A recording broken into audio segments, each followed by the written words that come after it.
Assalamualaikum warahmatullahi wabarakatuh. Perkenalkan, kami dari kelompok 9. Di sini kami ingin membahas materi 1 atau meeting 1, di mana judulnya yaitu hipotesis tes.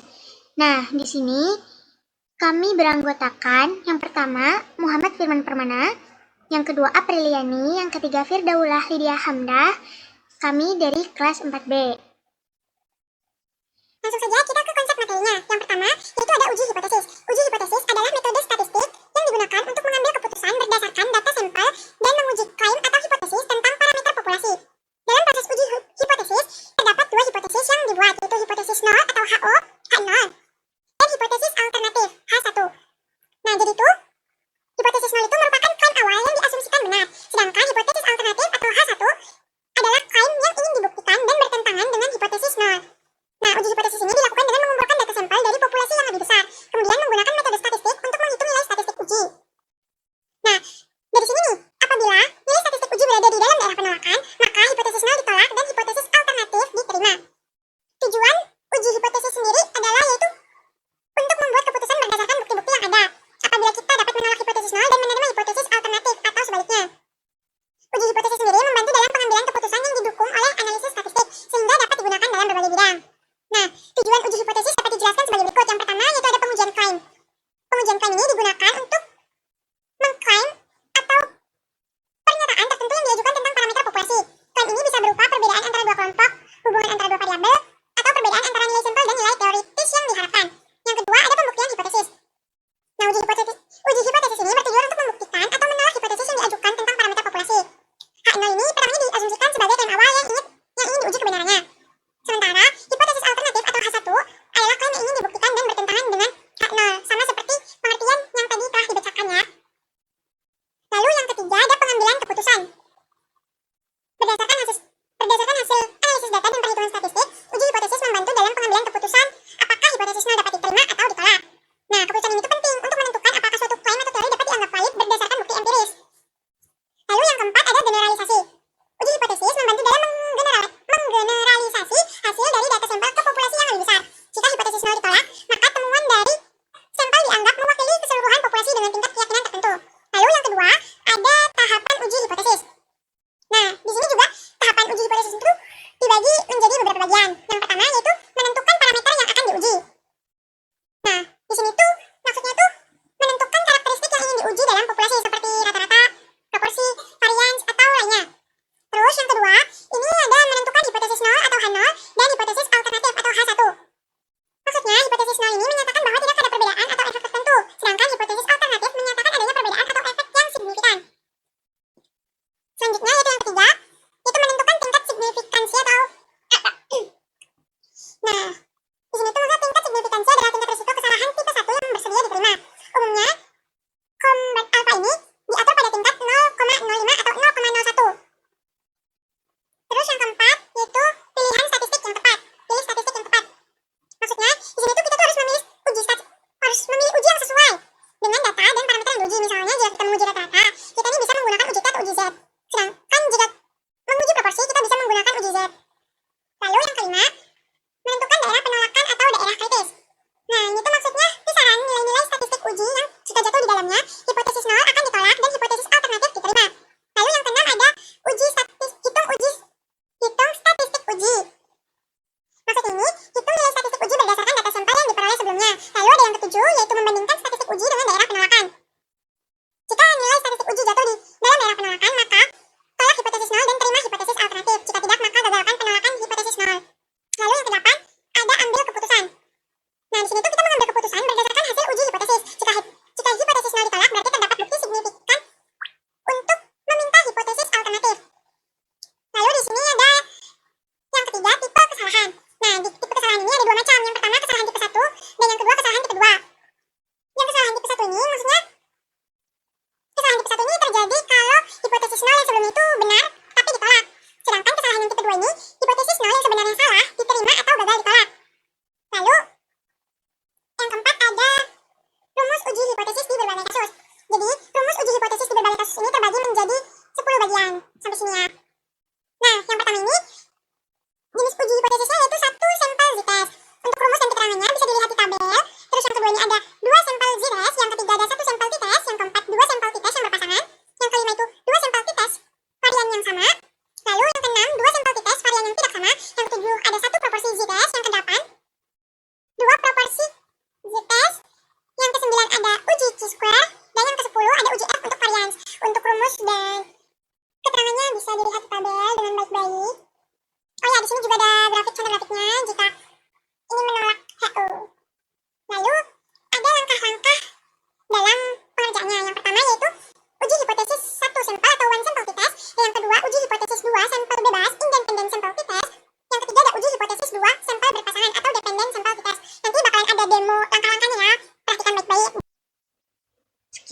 dari kami. Kurang dan kurangnya mohon maaf. Wassalamualaikum warahmatullahi wabarakatuh.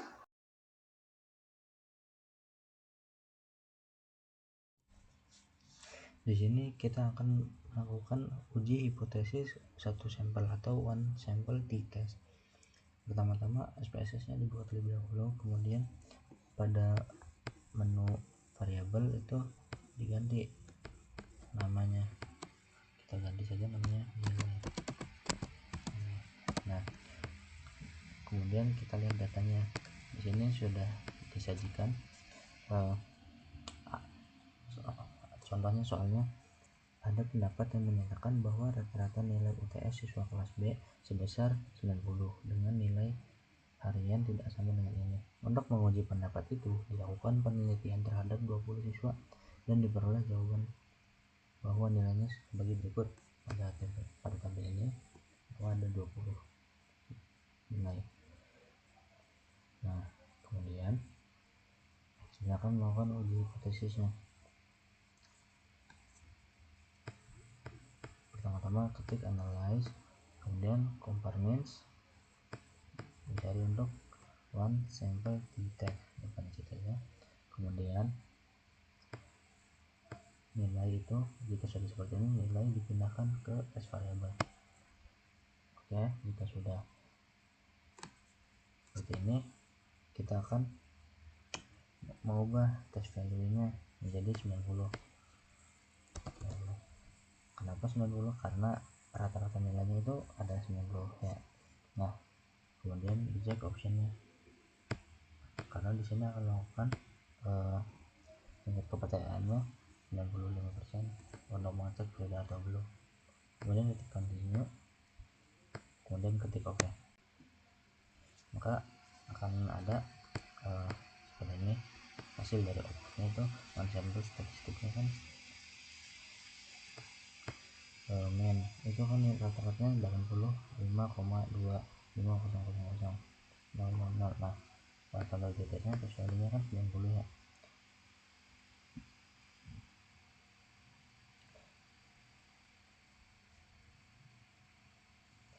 Nah, kita menggunakan A nya itu 0,05,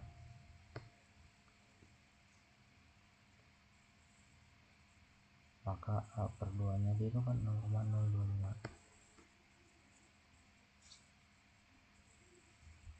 Rata-rata nilai itu tuh bukan 90 tetapi 85,25.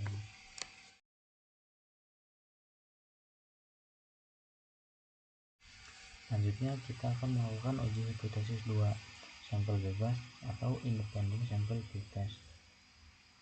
Nah, di sini soalnya itu kan kepala sekolah SMA N1 kota B ingin mengetahui apakah ada perbedaan hasil nilai UAS kelas X berdasarkan gender.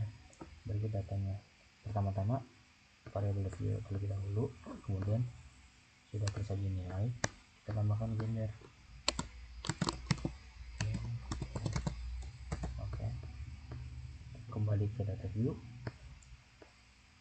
Nah, kita input dulu nilainya.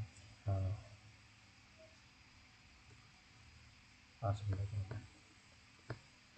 pertama-tama kita akan mengubah values-nya dulu di pada user values. Nah, pertama ketikkan values-nya 1, value-nya add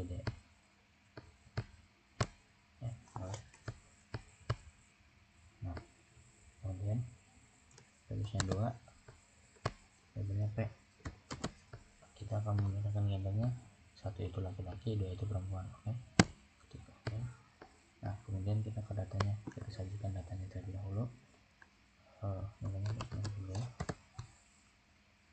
Ini bebas ya, mau berapa aja. Kita akan melakukan ujinya.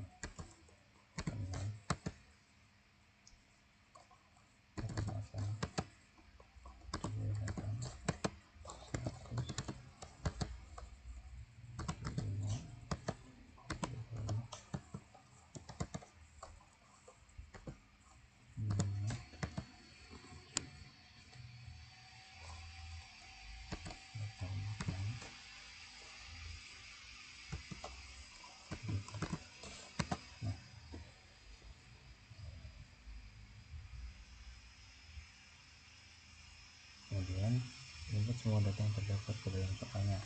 Nah, untuk yang 9 bulan itu bulan, maka dikecil menjadi 2. Oke, untuk yang 86 itu Yudi, dan kedua yang nomor 3 itu Danu 1, kemudian 78 itu Farhan, tekan saja 1 itu Agung, dan saya 1. Ini ada 2 Adila, Nurul, Deni, Aisyah, ya, dan yang terakhir Ida. Nah, selanjutnya kita akan melakukan untuk independent sample data. Ketika analyze komponen independent sample data saja. Nah, jika sudah menjadi gambar seperti ini, kita akan menggunakan nilainya pindah gambarnya ke dalam grouping variable. Nilai itu test variable, gambarnya grouping variable. Silahkan ini ya. Nah, kemudian convert grouping groups kan, nah group satu itu kan laki-laki itu 1, perempuannya itu 2. Nah, sudah klik ini. Oke, dan lanjutkan untuk oke. Nah, di sini rata-ratanya itu laki-laki, gender laki-laki itu 83,6, untuk gender perempuan 81,4. Di sini saya akan menggunakan 0,05, tetapi kalau di sini hipotesisnya kanan kiri, maka A kedua adalah 0,025.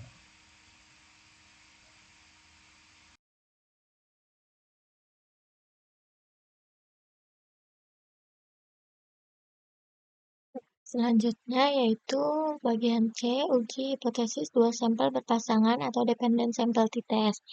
Nah, langsung saja ke soalnya.